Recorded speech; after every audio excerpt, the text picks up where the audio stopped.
คิดไปเรื่อยเปื่อยเมื่อยแล้วคิดอยู่คนเดียวย้อนความโดดเดี่ยวเป่าเปียวสุดแสนอ้างว้างใจค้ำควรค้าง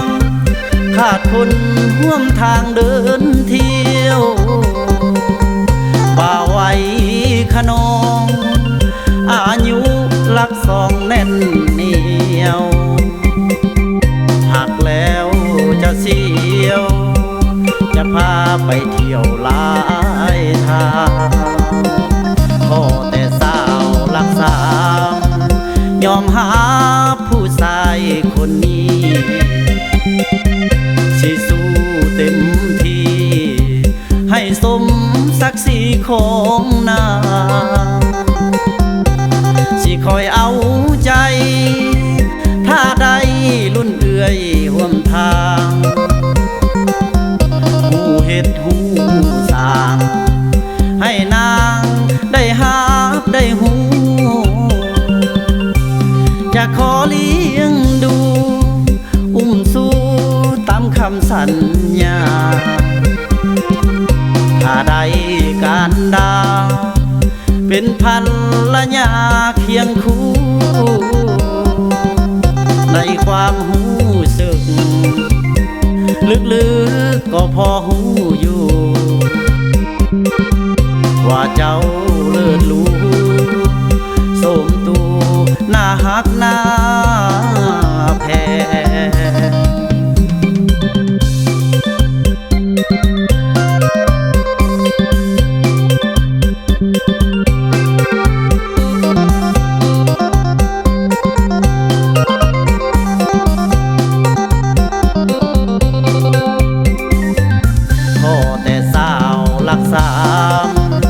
ยอมหาผู้ชายคนนี้สิสู้เต็มที่ให้สมศักดิ์ศรีของนางสิคอยเอาใจถ้าได้รุ่นเอื่อยห่วมทางหูเฮ็ดหูสร้างให้นางได้หาบได้หูจะขอเลี้ยงดูอุ้มสู้ตามคำสัญญาถ้าได้การดาเป็นภรรยาเคียงคู่ในความหูสึกลึกๆก็พอหูอยู่ว่าเจ้าเลิศรู้สมตูหน้าหักหน้าแพ้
จากน้องเนื้อทองก็สายไปแล้วทางหาอยู่คนละแนวทางใจเป็นเส้นขนานซื่นสมความดีที่มีให้อายมานานดีใจได้เป็นทางผ่านถึงแม้นสิบ่มียังบอกหักในใจน้องคงบ่ฮู้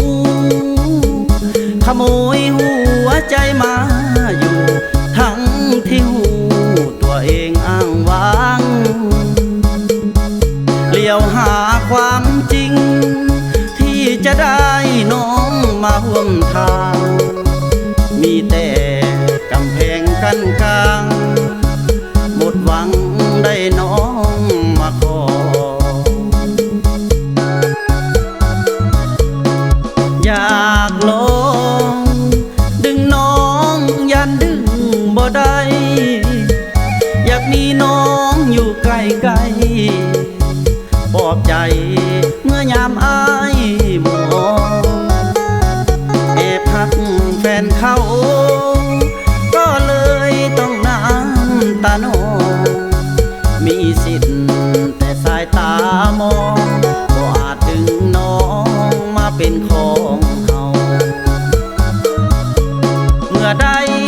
เห็นหัวใจมันเต้นบ่วางเห็นน้อ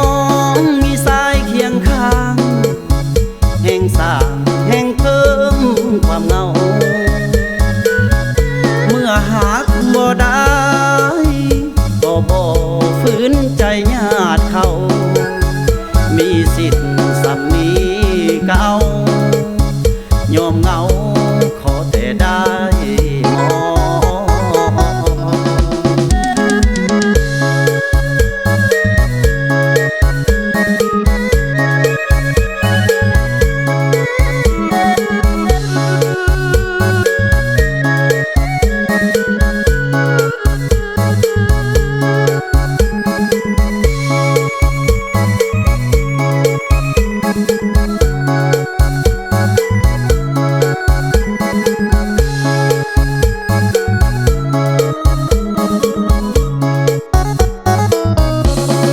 อยากลองดึงน้องยันดึงบ่ได้อยากมีน้องอยู่ใกล้ๆปลอบใจเมื่อยามอายมองแอบหักแฟนเขาก็เลยต้องน้ำตาหนองมีสิทธิ์แต่สายตามองบ่อาจดึงน้องมาเป็นของเฮาเมื่อได้มาเห็นหัวใจมันเต้นบ่วางเห็นน้องมีสายเคียงข้างแห่งสร้างแห่งเพิ่มความเหงาเมื่อหากบ่ได้ก็บ่ฝืนใจญาติเขามีสิทธิ์สำนีเก่ายอมเหงาขอแต่ได้มอง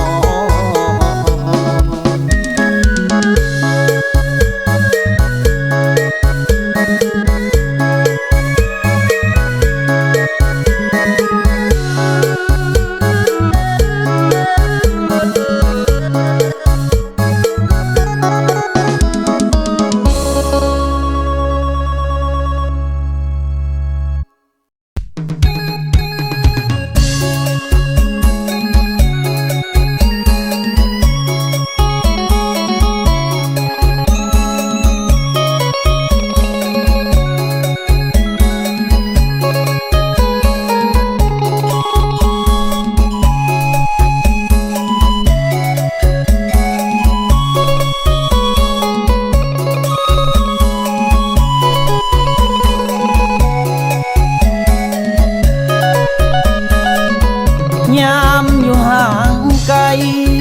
บ่ได้ไปใส่สาบานห่างเพียงบางวันเจ้านั้นอย่าได้หูเบาตอนอยู่ห่างกันบอกคิดจะนอกใจเจ้าอย่าเชื่อเรื่องที่เขาเว้าเพียงข่าวความจริงบ่มีว่าอายบ่ดีอายนี้เจ้าสู้หลอกลวงหาเว้าว่าอายนั้นปวงแอนสาวบ่นั้นบ่นี้มันบ่จริงแท้เสื้อแดเด้อว่าบ่มีหาหลอกหานไฟแสงสีบ่มีคือคำเขากล่าวว่ามีผู้สาวเสื้อขาวนั่งอยู่เคียงข้างความจริงบ่มีเด้อนางเจ้าสร้างเป็นคนหูเบาอย่าหาจะผิดเพียงได้ยินคำเว้าปากเบาเสียโลดบ่ได้มัวเมานำสาวตามเขากล่าวหาเจ้าบ่ต้องอายสาบานเลยอายบ่ผิดอย่าไปหงุดหงิดจงคิดพิจารณา บางทีเขาหยอกเรื่องเท่าศอกเว้าออกเท่าว่าถ้าเจ้าบ่เห็นกับตาอย่าฟังคนซาหลักฐานบ่มี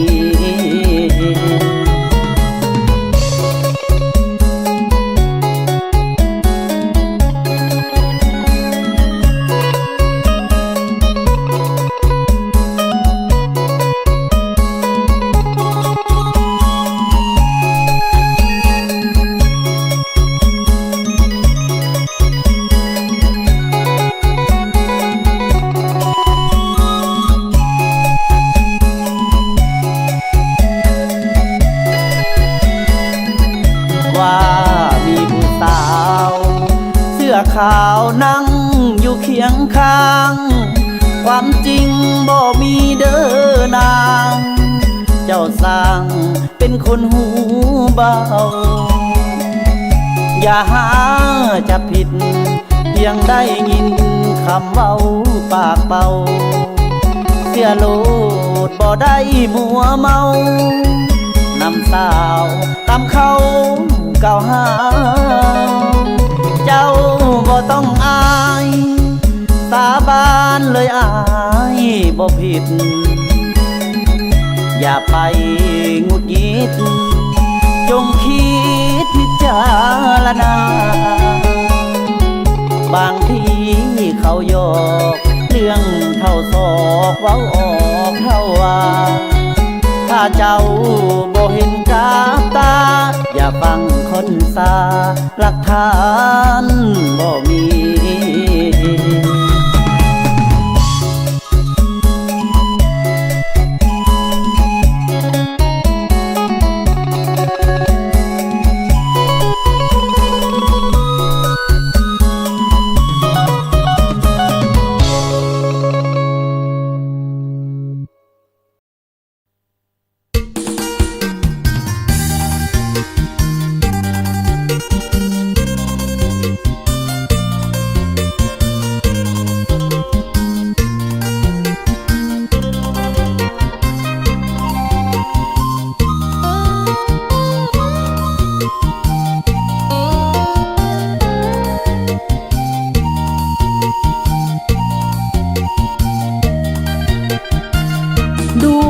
ใจมุ่งมั่นหนุ่มทหารกองพันใจสู้ประจำการตั้งมั่นอยู่ผู้ต้านศัตรูเพื่อผู้อยู่หลังฟังคำหัวหน้าผู้บัญชาด้วยใจมุ่งหวังใสสมบูรณ์นั่นคือปลายทางคาดหวังว่าจะปลอดภัยเดินไปตามผู้ก็หูว่ามันอิดเมื่อยแต่ยังเดินไปเรื่อยๆถึงเมื่อยก็ต้องทนได้มุ่งสู่จุดหมายเจ้านายสั่งการมอบให้พายปืนอาวุธคู่กายตามอายมอกมัวบ่เศร้าหักแผ่นดินเฮาทุกเผ่าโฮมเต้ากลมเกี่ยวสามัคคีดังฟันข้าวเหนียวเด็ดเดี่ยวเหนียวแน่นแดนลาวยุ่งยากปานใดทนได้เพื่อชาติลาวเฮาคิดฮอดผู้สาวทนเอาตัดใจเข้ามาถึงจุดนี้สำเร็จหน้าที่เทื่อนี้คงได้คืนมาตอนนี้อดไว้เด้อลาอย่าโทรหาสัญญาณบ่มียามตาต้องการเจ้าอย่าลำคาญคนดีเงินเดือนออกแต่ละทีเก็บให้คนดีเอาไว้แต่งงาน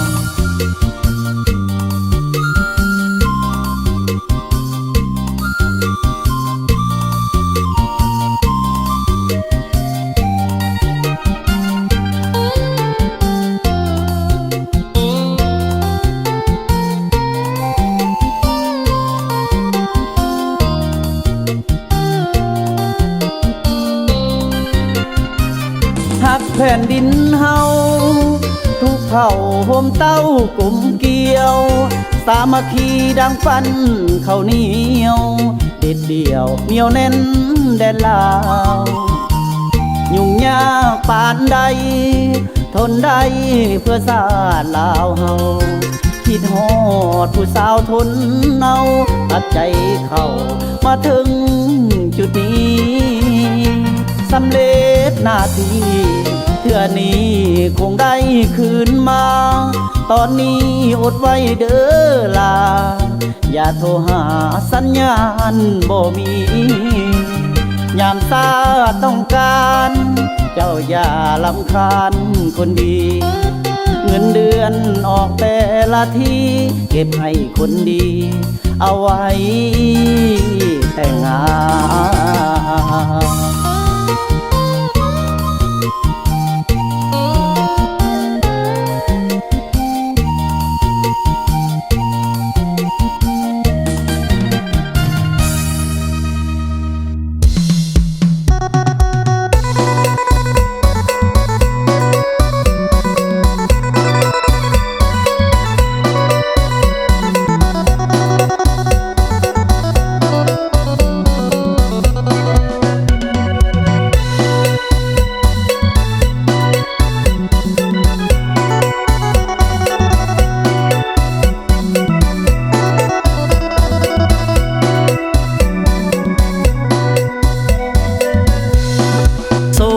สตาวาสนาของเฮาบ่มีพระเจ้าองค์ใดช่วยเฮาถึงฝันขยันต่อไปหวังไว้ต้องมีสักวันตามหาความฝัน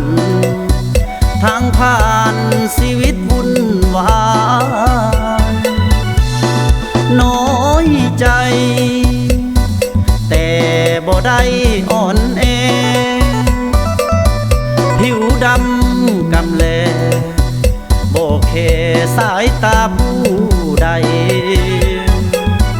มีหลายล้านคนที่ทนอย่าเถื่อแห้งกายสู้สุดหัวใจแล้วได้สบายวันหน้าปัญหาตามมาบ่อาจหลีกพ้นชีวิตของคนยามจนอดทนผ่านผ่าเมื่อยล้า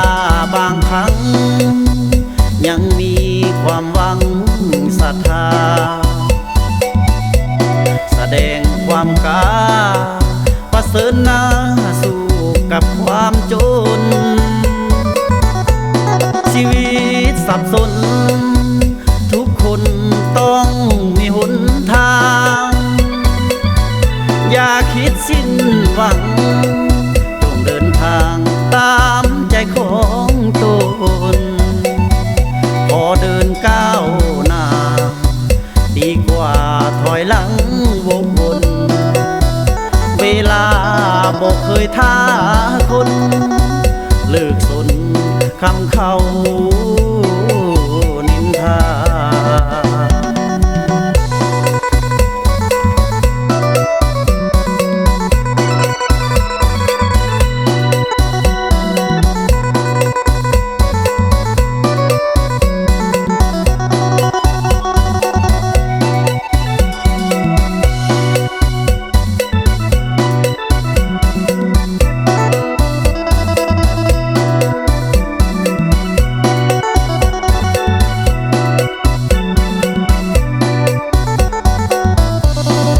ปัญ